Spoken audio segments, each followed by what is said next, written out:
gadulong sa kailanman.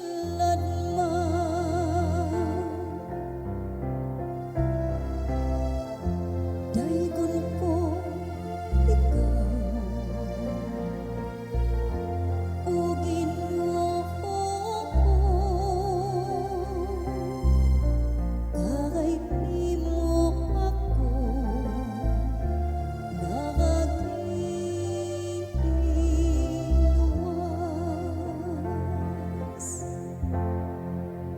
Dayga ang Ginoo kamong matinumanon kaniya, ug pasalamati ang iyang santos nga ngalan.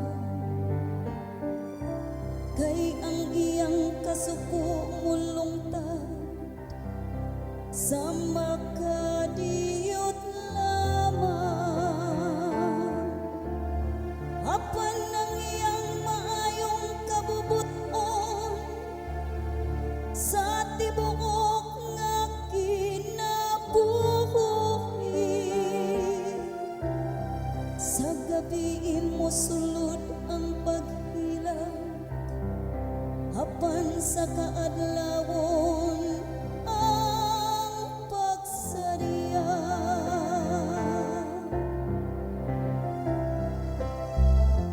Daygon ko ikaw o Ginoo, kay imo ako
uban sa masarya nga awit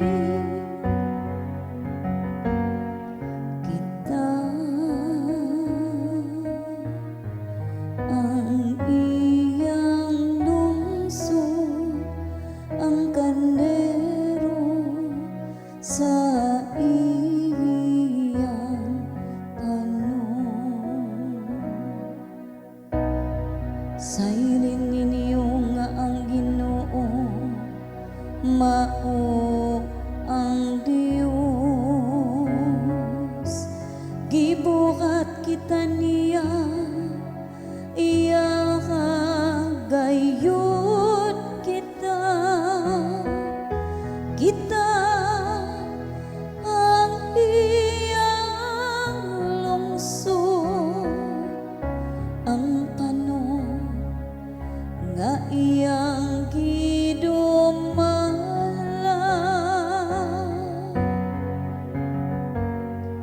kita ang iyang lungsod ang karnero sa iyang panon. Ang Ginoo maayo gayo ang iyang kaluoy nagalungtad hangtod sa kahangturan o kang iyang kamatinumanon hangtod sa tanang kaliwatan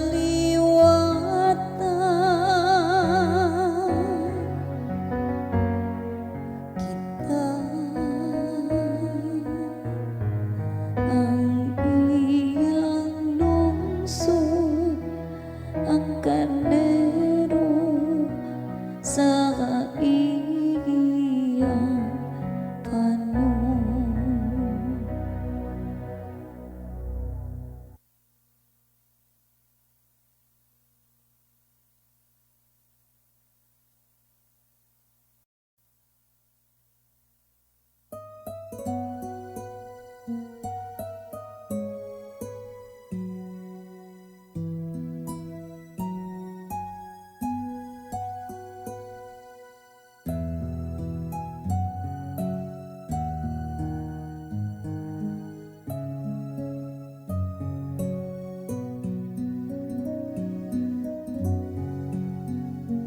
Daygon ko sa kahangturan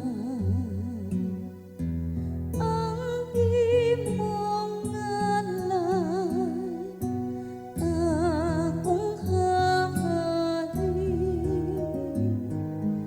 o akong Diyos. Daygon ko sa kahangturan ang imong ngalan akong hahalin o akong Diyos. Ang Ginoo may gugmaon ug maluluy-on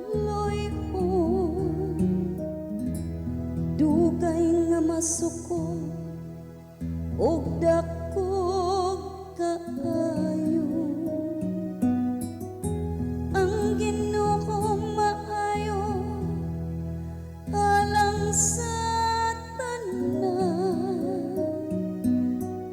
ug maluluy-on alang sa tanan niyang mga buhay. Daygon ko sa kahangturan ang imong ngalan akong hahalin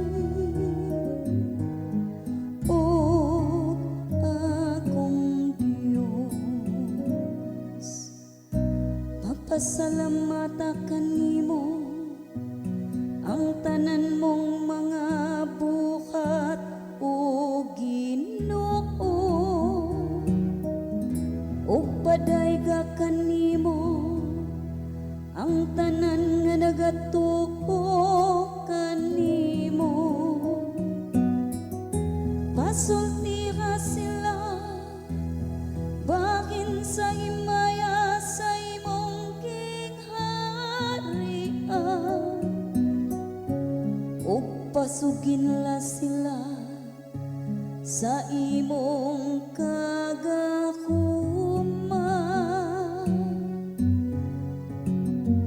Daygon ko sa kakanturan ang imong ngalan, akong hahalin o akong Diyos. Pasangyawa sila ngadto sa mga tawo sa imong gahom ug sa mahimayaong kasana sa imong gingharian. Ang imong gingharian usa ka gingharian alang sa tanang katuigan ug ang imong paghari nagalungtad latas sa tanang